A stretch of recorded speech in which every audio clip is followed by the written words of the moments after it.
Well, the foreign ministers of Turkey, Saudi Arabia and Egypt have departed Pakistan after holding talks in Islamabad that are aimed at bringing Iran and the US to the negotiating table. Pakistan's Foreign Minister Ishaq Dar says Islamabad will host what he calls meaningful talks between the US and Iran in the coming days, but did not specify whether they will be direct or indirect. Pakistan has emerged as a mediator due to its solid ties with both Washington and Tehran. So will these meaningful talks transpire?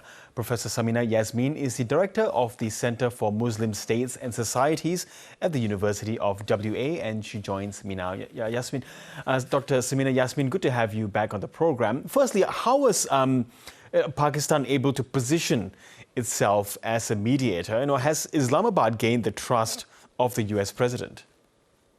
I think the history is a lot longer than just the US president, but the reality is that historically Pakistan's relations with Iran, with which it shares 909 kilometers, was a mixture of being friendly and unfriendly, and sometimes there were even tensions. And also the same with the United States, because sometimes they were friends, sometimes they weren't.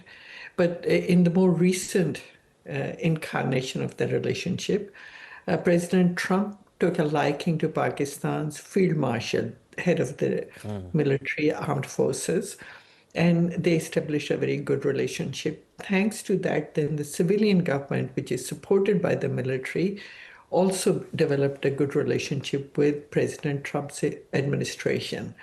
But that's not the only story, because Pakistan government historically has had a very close relationship with the Gulf states, and especially with Saudi Arabia. They signed an agreement after Field Marshal Munir went to the US, and then later on that agreement was signed. So there's a whole network of relationships that Pakistan has established. But given the fact that whatever happens in Iran would impact on Pakistan, and also the fact that there's a very strong connection between the Shia population in Pakistan and Iran, I think the Iranian government realizes that Pakistan is in a better position to communicate what they feel is right or not right vis-a-vis American suggestions of how the tension could be brought down. So it's because of that reason, President Trump thinking that Pakistan establishment can help with the negotiations, and Iran realizing that Pakistan's own national interests make it important for Pakistan to play a role in this whole process. So do you believe these talks, could happen as what the Pakistani foreign minister says? These direct talks between Washington and Tehran could actually happen on Pakistani soil, sometime this week? Well, that's what we're being told, but it really depends on how both sides really relate to that. One good development that happened over the weekend, which you started your news coverage with, was that Pakistan government held meetings with Saudi Arabian, Egyptian, and Turkey's foreign ministers in Islamabad and established more or less a joint position on how tensions have to be brought down. So it isn't just simply Pakistan saying, we are the mediators or we are the facilitators. Now, I think what Pakistan, along with other states, is saying that we all want the situation to normalize. So in that sense, the likelihood of Iran agreeing, provided the Americans do not push for, given or there's no negotiation, then there may be a chance of some meeting. Whether that would be direct or indirect, I think we'll have to see, because there have been different models of how warring parties or parties that don't agree with each other meet in situations where external parties or third parties mediate. So it could be in the same building with Americans in one room and Iranians in another. So we'll have to see. I mean, who do you think Pakistan sees as the easier, easier party to be able to negotiate with, Iran or the US? I don't think either of them are considered to be easier parties to negotiate with, because Americans have got their own agenda, which keeps on changing, and also the fact that American policy in Iran is being shaped by what Israel has been suggesting to America, makes it very difficult for Pakistan to expect America to come up with ideas that Pakistani public would also entertain as being useful or acceptable. With Iran, again, there is a very different picture because Iran has got a position where it says that given the fact that negotiations being facilitated via Oman were very close to reaching somewhere, and that suddenly Americans and Israelis attacked Iran, and so Iran is going to, at least in my point of view, follow the same strategy but using missiles and drones that they did with vis-a-vis Iraq in 1980 to 88 war. They'll put everything in it. So in that sense, if Iran thinks that it's not getting enough out of these negotiations, they might prove to be tough as well.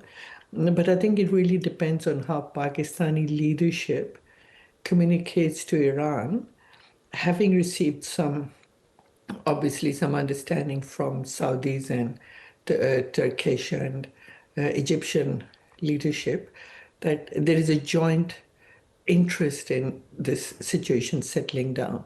So let's hope that even though neither party is easy to manipulate or easy to convince, that they see the reason that it's not going to help the region, it's not going to help the world, and it's going to have a lot more negative consequences for the region, for people, and also for food security in coming years.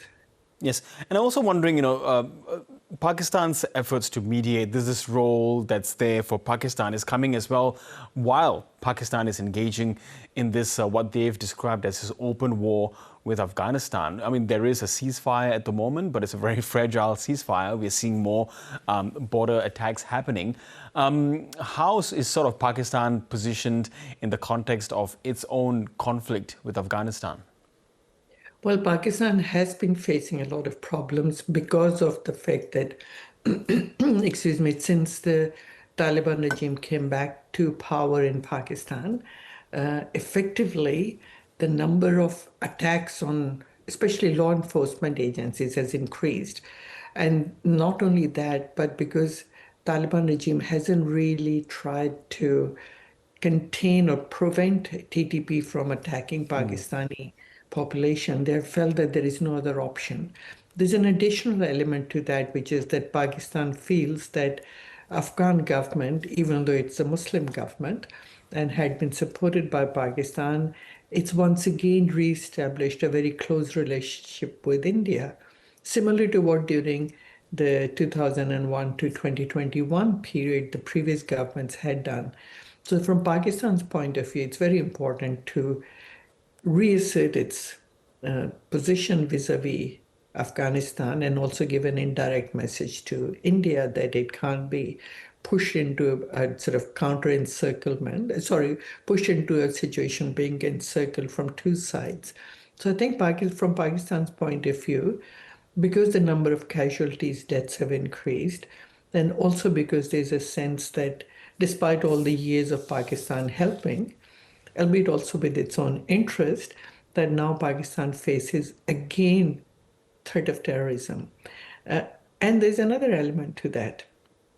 Given the fact that tensions between Afghanistan and Pakistan flared up last year and again since 27th February, trade between Afghanistan and others have been conducted through Iran mostly.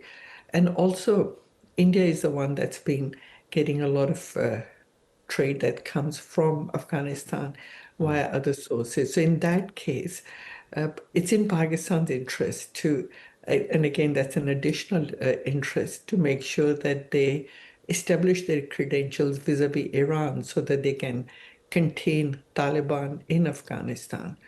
But I think there's a lot of impact of what's happening. Its impact within Pakistan because the trade between Afghans and Pakistanis has been helping local businesses in Pakistan, and there has been an impact of that not going on. But it's also the fact that those Afghan refugees who have been in Pakistan for more than 40 years, not all of them are being treated uh, sort of in a way that they are part of the scene. In fact, there's an increasing sense that being an Afghan means that you can't be trusted. So that impacts on people who have lived there for 40 plus years. Okay, So Professor Samina Yasmeen, we do have to leave it there. Time has run out, but I really appreciate your analysis as always. Thank you so much. my pleasure. Thank you.